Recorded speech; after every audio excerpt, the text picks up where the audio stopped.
Hello everyone, my name's Lachlan and today we're going to cook some super easy prawn sandwiches. So this is a recipe that we can really quickly put together, which is fantastic. I've just been to the market and I've grabbed some really nice fresh tiger prawns. So we'll get those cooking very shortly.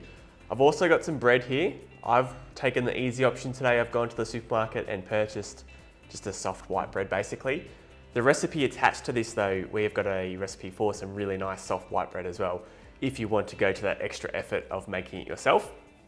And then I also have some butter, which we'll pop in with the prawns when we cook them, a couple of eschalots, some yuzu juice, some tarragon, some mayonnaise. I'm using the Kewpie style Japanese mayo today, but even if you have the standard mayonnaise in your fridge at home, that will work perfectly fine. Some lime, we'll have both the juice and zest today, and also some celery. So all ingredients that you may have lying around the kitchen at home. Even if you don't have the exact ingredients, you can easily substitute these as well. So this is everything. Let's get started. So the first thing that we need to do is I'm actually using my vac sealing drawer today and I'm going to cook these prawns nice and slow. You don't have to vacuum seal them if you don't have this, you can just steam them straight away. So what I need to do is grab my prawns. I still have the tail, so simply squeeze that and it pops off. And I'm going to pop in all of these prawns into this bag. Once this is all done, I'll then get my butter and pop that in. Okay, so all the prawns are in the bag now. I've taken off all the tails. You can see I've got that bowl there. These can be used if you want to make a fish stock or a quick, you can even make a bouillon base if you have other seafood trimmings lying around at home. Even freeze them because a seafood bisque every so often is good as well. So try not to waste them if you can. I'm now just going to pop a pinch of salt into the bag, not too much because these are from salt water, and some butter, about a tablespoon or so. So that goes in like so. Now, I'm going to head over to the vac sealing drawer. I'll vacuum seal this and then I'll place it into the steam oven. I'm going to steam these at 65 degrees for about 15 minutes.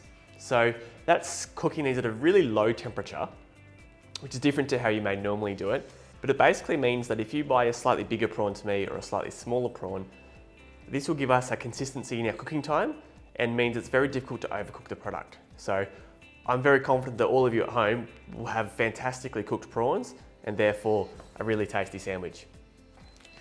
Okay, so our prawns are fully vacuum sealed now. You can see I've got no more air in this as well. So also, for your own benefit of knowing this, it's a great way to store products as well. So these will last in the fridge for a good week, maybe even longer, depending on how long they were prior to you purchasing them, because there's no more air in contact with the food. So it is a really great way to store your products as well.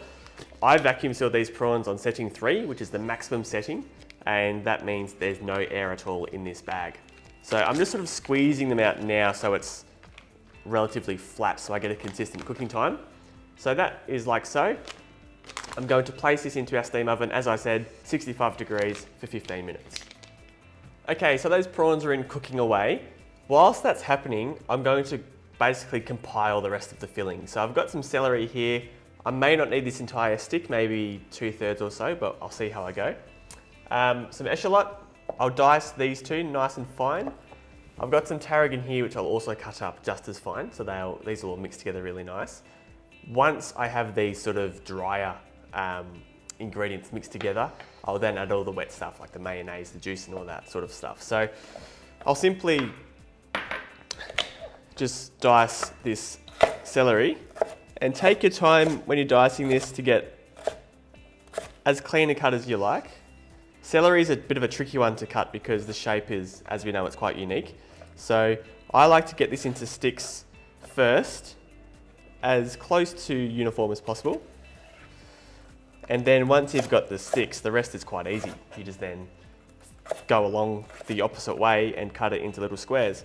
So this is something that you don't need to rush because our prawns are at least 15 minutes away. So take your time, make the most of this 15 minutes and get it really nicely done, because that'll also mean your sandwich looks good, but also the flavors will distribute better and it will taste better also. So I'll chop away here. Once it's all chopped, we'll come back and we can compile these sandwiches. Okay, so everything here is now nicely diced. I've got my celery, eschalot and my tarragon in there. So you can see I've got really nice little squares or brunoise as well. So that's all put together. I'm now going to zest my lime and juice half of it as well. I'll keep the other half aside. When we add the prawns, we'll have a taste, see how it's looking. The Kewpie mayo, I'll add straight away as well, about 2 to 3 tablespoons or so. Although if you like it thicker, add some more. This is things that you can really adjust according to your personal taste. Approximately 2 tablespoons of yuzu juice. Now yuzu juice you'll be able to buy from most Asian grocers or specialty food stores, and it sort of tastes a cross between like a mandarin and a lime, I guess is a good way to describe it. If you can get it, it is amazing. It's one of the best things to have around, and it comes in a glass bottle normally, which you can keep in the fridge, and it has a pretty good shelf life. So I'll mix these up first, and it will be a pretty wet looking mixture at this point. And you want to, I mean, it is about flavour, but a good distribution of ingredients as well in how it looks is also important from a visual point of view. So mix those together. I'll now zest my lime. So I'm using a microplane to zest this, but any zester will work. And just be careful not to get too much of the white stuff. So just one stroke over each area is the way to go.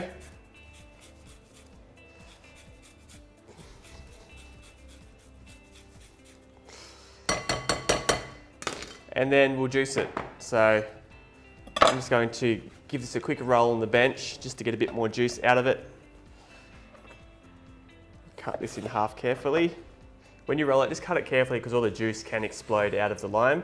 And then, as I said, I'll just do half for now. Give this a really, really good squeeze. This half I'll keep. When I add the prawns, we'll have a taste and see how it's going. But that at the moment is all we can do. The prawns are approximately 5 minutes away. When they come out, we'll need to drain off the excess butter and any of the cooking juices, and also just let them cool down ever so slightly before we add them to this as well. So we probably still are 10 to 15 minutes or so away from compiling these sandwiches.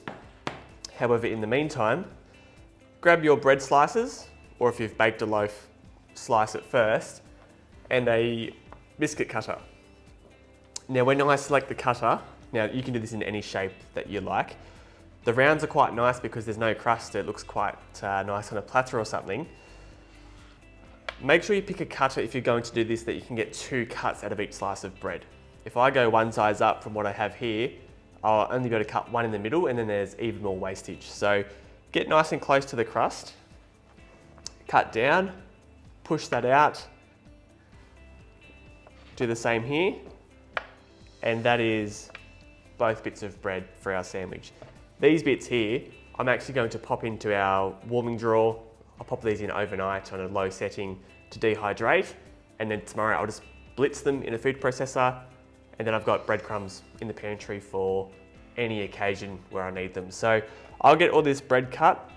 Once the prawns are cooked, we'll come back, and we're almost at the end. Okay, so the prawns have just finished cooking. You can see here also, I've just got a clean chucks cloth, just wet it, and I've got my bits of bread cut underneath. This will just stop them drying out for the time being. I'm going to grab out my prawns,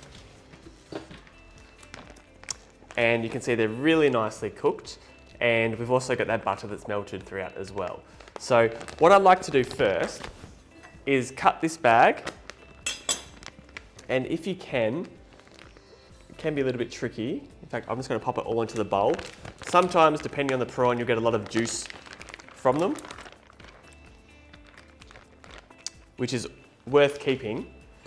But we do want to separate the prawns from the juice at this point, because when it cools down, you get really big chunks of set butter, which doesn't give you the nicest mouthfeel. So the butter has done its job in terms of cooking the prawns and getting us that flavour. This butter now though, if you keep it, I would freeze it just so it stays good, it doesn't go off. But if you're cooking a piece of fish or something, use this butter because you get that really nice flavour from the prawns, or making, as I said before, a bisque or anything like that. that butter there is really quite tasty. So keep that aside somewhere. I'm now just going to pop these prawns into the fridge for about 10 minutes, I reckon. Let these cool down slightly before I cut them. I'll then add them to this mix and we can build the sandwich. So we're 2 steps away, and then we have a really nice lunch or afternoon tea or something like that to share around. Okay, so I'm just finalizing buttering these little sandwiches off. The butter is quite important as it creates a bit of a layer on the bread, and that actually protects the bread from going soggy, because this will be a reasonably wet mixture. So whilst butter isn't essential, I'd recommend that you do put a thin layer on all of them and then just sandwich them together like so, so that they are ready to go. In fact, I'll just pop these all over to the side. My prawns are now nicely cooled down. So all we have to do is roughly, but in a small way, just chop these up. And you want it nice and small, so that way the mixture mixes together really easy, and it will sit together as well. If there's a massive chunk of prawn, what can happen is you take a bite and half the prawn exits the sandwich, which is not ideal. So I'll work away and chop these up. We'll add them to the bowl with all the other mix, and then we can build these sandwiches, and then our job is done. Okay, so the prawns are all chopped. I'm now going to pick these up and all into the bowl.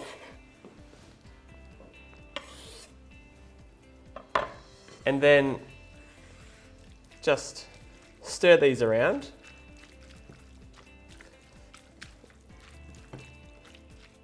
Try not to throw it on the bench like I just did. So you want to mix this together really nicely. This will need a pinch of salt. Just go a little bit, because we did add salt when we cooked them as well. And now grab a spoon so we can have a taste, just to check the seasoning. It's pretty good. We need a little bit more salt actually. And I'm also going to get some of that lime I had left over, squeeze that in, give that another stir around,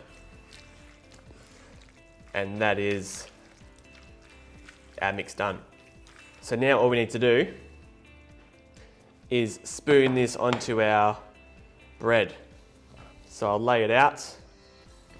I'll just use this spatula here. That's fine. And you don't want too much, because then it's very difficult to eat. But spoon those on.